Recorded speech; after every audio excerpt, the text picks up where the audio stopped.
Hello everyone, welcome back to my channel. Now we will solve question number 2 of exercise 2.3. So question number 2 में क्या कह रहे हैं? Find the reciprocal of each of the following fractions. Means आपको जो ये fractions दिए गए हैं इनका आपको reciprocal करना है. ठीक है, reciprocal का मतलब क्या होता है?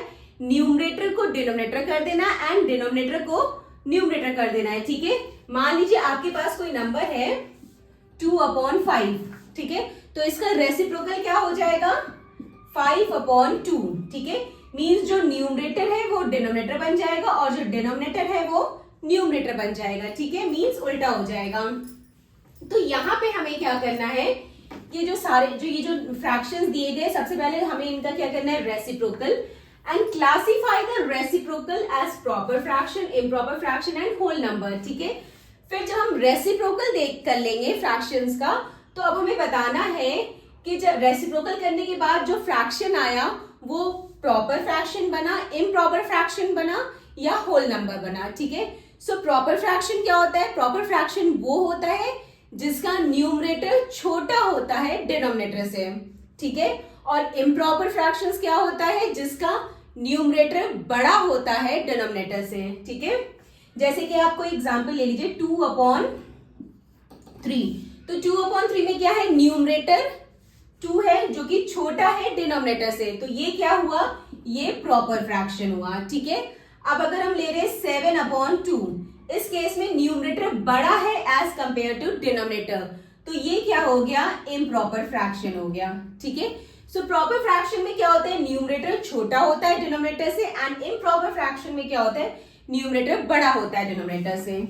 Okay, so now let's solve the first part. अब फर्स्ट पार्ट में क्या है? हाँ, और एक और चीज है होल नंबर. होल नंबर क्या होता है वो तो आप लोग पढ़ते ही आ रहे हो. होल नंबर वो नंबर होता है जो 0 से स्टार्ट होता है अप टू इंफिनिटी. मींस जिसके नीचे जो है 1 होगा, लाइक 2, 3, 4, 5, 6 अप टू इंफिनिटी जो नंबर्स होते हैं वो होल नंबर होते हैं. ठीक है, तो फर्स्ट पार्ट क्या है? 3/7. ठीक है, अब यहाँ पे पहले तो हमें कहा गया है कि हमें रेसिप्रोकल करना है, तो 3/7 का जब हम रेसिप्रोकल करेंगे तो क्या आ जाएगा? 7/3. जो न्यूमरेटर है वो डिनोमिनेटर बन जाएगा और जो डिनोमिनेटर है वो न्यूमरेटर बन जाएगा. अब रेसिप्रोकल करने के बाद हम देख रहे हैं कि जो न्यूमरेटर है वो बड़ा आ रहा है डिनोमिनेटर से.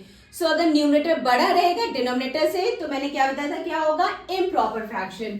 सो ये हो जाएगा इम्प्रॉपर फ्रैक्शन. ठीक है, ये इम्प्रॉपर फ्रैक्शन हो गया.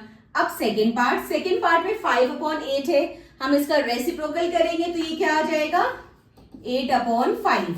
ठीक है, 5/8 का जब हम रेसिप्रोकल करेंगे तो ये 8/5 हो जाएगा. अब इस केस में क्या हो रहा है? न्यूमरेटर बड़ा है डिनोमिनेटर से. सो अगर न्यूमरेटर बड़ा है डिनोमिनेटर से तो ये क्या आ जाएगा? Improper fraction. तो ये भी हो जाएगा इम्प्रॉपर फ्रैक्शन. ठीक है, नाउ थर्ड पार्ट में क्या है? 9/7. अब 9/7 का हम जब रेसिप्रोकल करेंगे तो ये क्या आ जाएगा? 7/9. ठीक है, ये हो जाएगा 7/9. अब यहाँ पे न्यूमरेटर छोटा है डिनोमिनेटर से, सो अगर न्यूमरेटर छोटा होगा डिनोमिनेटर से तो वो क्या हो जाएगा? Proper fraction. Okay, now fourth part 6/5 है, इसका हम रेसिप्रोकल करेंगे तो क्या आ जाएगा? 5/6. सो इस केस में क्या है? न्यूमरेटर छोटा है डिनोमिनेटर से, सो न्यूमरेटर अगर छोटा होगा डिनोमिनेटर से तो ये क्या हो जाएगा? ये भी हो जाएगा प्रॉपर फ्रैक्शन. ठीक है, फोर्थ पार्ट हो गया. नाउ फिफ्थ पार्ट में क्या है? 12/7. अब हम इसका रेसिप्रोकल करेंगे तो ये क्या आ जाएगा? 7/12. अब 7/12 में न्यूमरेटर छोटा है डिनोमिनेटर से तो ये क्या हो जाएगा? Proper fraction. ठीक है, नाउ सिक्स पार्ट में क्या है? 1/8. अब हम इसका रेसिप्रोकल करेंगे तो ये क्या आ जाएगा? 8/1. अब 8/1 को हम क्या कर सकते हैं? लिख सकते 8. सो 8 क्या हुआ? ये होल नंबर हुआ. ठीक है, होल नंबर वही होता है जो 0 से स्टार्ट होता है अप टू इंफिनिटी. सो पहली बात तो ये फ्रैक्शन हुआ नहीं. ठीक है, क्योंकि ये हमें एक नंबर है तो ये तो फ्रैक्शन वैसे भी नहीं हुआ, तो ये एक आपका होल नंबर होगा. ठीक है, तो 8 क्या आ गया? Whole number. ठीक है, होल नंबर में क्या होता है, नीचे 1 होता है, डिनोमिनेटर में 1 होता है। सो 8/1 लिखिए या 8 लिखिए, बात एक ही है। सो ये होल नंबर हो गया।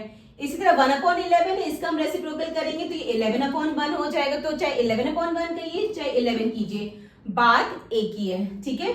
तो ये भी क्या आ जाएगा, होल नंबर। ओके, सो आपने देखा क्वेश्चन बहुत ही इजी है, बस क्वेश्चन को आपको अच्छे से पढ़ना है और इसके बाद आपको सॉल्व करना है, तो आप इजीली सॉल्व कर लेंगे। So this completed our question number 2. Now question number 3 in the next video. Bye bye, take care.